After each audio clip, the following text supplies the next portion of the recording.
Hi. So I ran into an issue. I can't move my mouth. Okay. So yeah, I ran into an issue. That previous recording sucked. So I'm gonna try to just zoom in. I'm just gonna use my thumbnails from now on. So let's ruin the magic real quick. That's not me though. I'm just gonna make a running gag where I'm just gonna grab someone from the internet and pretend that it's me, but it's not me. But if you think it's you and it looks like you, then good for you. You have someone to. Every artist can be their own person. Remember that. Alright, let's talk about Affinity photo design real quick. First thing you want to do is this is an AI art, so I just want to get it out of the way. This is not my art. This is someone else's art. So this is a whole. I'm not going to go into the subject of it, but I just want to prove that even AI art or even hardcore expert level Affinity artists can still use these tricks to help enhance or retroactively go back to editing their software. Nothing new. A lot of artists do this, but let's say you're a young person. Let's say you're an old person. Let's say you're learning illustration. You can still use tricks like this to enhance your work. Now, how am I going to retouch it? Well, you can. Retouching is not just for photos. You could actually use what's called 3D effect. One thing in the bottom right tab right here, you're not going to see, I do apologize. It's at the bottom right. It's FX for layers effects. Going to click on it, and it's going to give you layer effects. Let me see if I can find it over here. There. What you want to do is click on 3D, and from 3D it's going to give you this. You see, like, oh, not much has changed. It looks like you just put a filter on it or a screen. Alright, let's increase. Oops. Unfortunately, with Affinity design, you don't get that much control. You're probably going to get ambiance lighting. It's coming from the background, and already it's a big change. It's really adding up to it. And you can play around with it. You can change the radius. Maybe you don't want to be that strong. Maybe you want to focus it on the center. Maybe you want to soften the lighting. So just play around with it, understand it, and get a feel for it. And you can also change where the lighting's coming from. Maybe the light's coming from the side. Maybe it's coming from the top. Or maybe you don't want that lighting. Maybe you want to change the color. Maybe you want to give it a little darkness to, or add a blue. It's reflecting. We're going to diffuse it, increase it. Just play around with it. Have fun with it. Maybe you don't want that much shininess. Maybe you want to increase the shininess. Maybe that's not the right color. Maybe, oh, much better. Oh, interesting. Or maybe you want to add noise. Maybe you want to give it a little crispy texture. Maybe the lighting too from the ambiance. Maybe you want to give that a different color. Maybe make it look pop out. You know what? Maybe that one lighting in the front is not your jam. Maybe you want to add another one. Maybe you want to change where that direction's coming from. Maybe it's hitting it from the bottom. So you can play around. But the real power is in the Affinity photo, which I'm going to go over right now. And that one I am going to be more detailed. So one thing about Affinity photo, Affinity design that you could do, or with the Affinity programs, is switch on over within another software. So I'm going to show you. I clicked on edit and photo. Now this is where the lighting play really comes into effect. So same rules as Affinity design. However, this one is like itself a lamp. It's pretty cool. You're going to see this right now. I'm not going to update right now. Right now they already switched out 2.42. So right now we still have the original effect, but I'm going to remove it. And one thing, you want to rasterize. So a lot of times with Affinity Photo, you want to rasterize your creation. So I recommend making a copy of your work. So now we're going to go over to layers, and I'm actually going to stop right here because another video has done it in more details. Top left corner of your Affinity tab, you're going to go over to filters. I'll say it again. Top left corner of your Affinity tab, you're going to go over to filters. From there, you're going to scroll down, which I'll showcase in a bit. Filters, lighting, you're going to click on it, and a new tab should pop up, or a new window, or a new screen, now that the digital language is changing. So once again, top, go to filters, lighting, and pop up.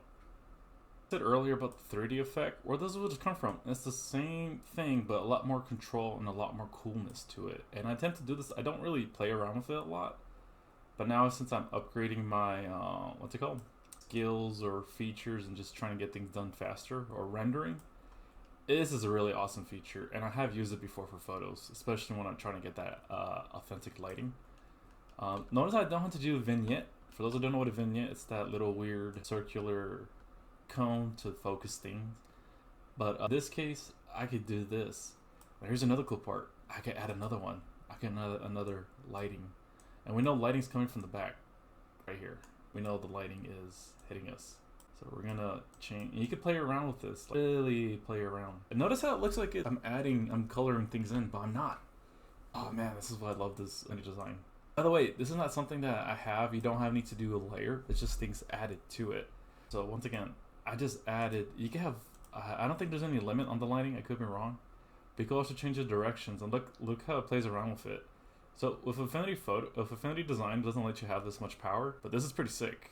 You just, if I had to be honest, you just probably saved a lot of illustrators' headaches. Or not, when I say you, a lot of illustrators just save headaches right now. It's pizzazz. I'm gonna go back to my other drawing real quick, so just to showcase people. The drawing that I'm working on right now, this is the just flat illustration. I did some of my own little trick lightings. I added my own lighting, but what if I want to take it to the next level? Once again, filter, lighting, and it looks kind of weird right now, but that's because everything's in the shadow. But if we were to grab this, and I'm actually gonna bring this out right here. Let's not make it a spot, but a point.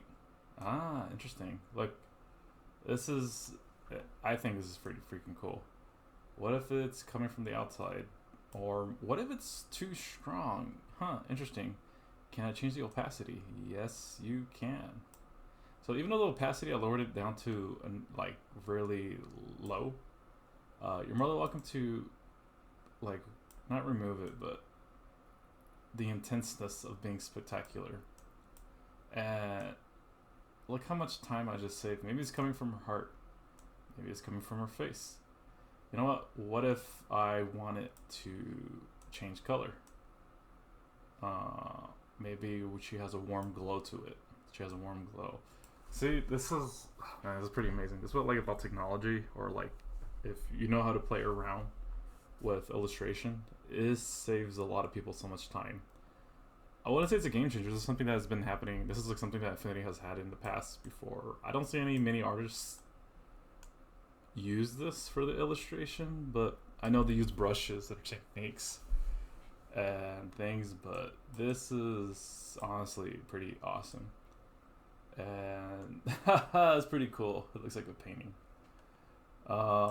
It's because I use a pixel brush, so it's popping it out. That's pretty cool. I didn't know that. Huh? Just the more you learn.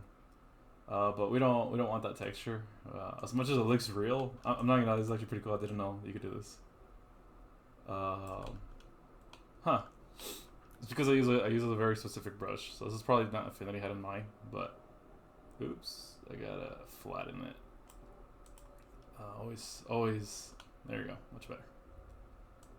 But, or even if you wanted to play around with jelly, so you can have multiple lightings again. What's the point? You can do directional lighting too. So yeah, play around, have fun. That's basically it. And also, just a cool feature so you can see, if right here, right at the bottom, if you want to do a split view to see what the original looked like,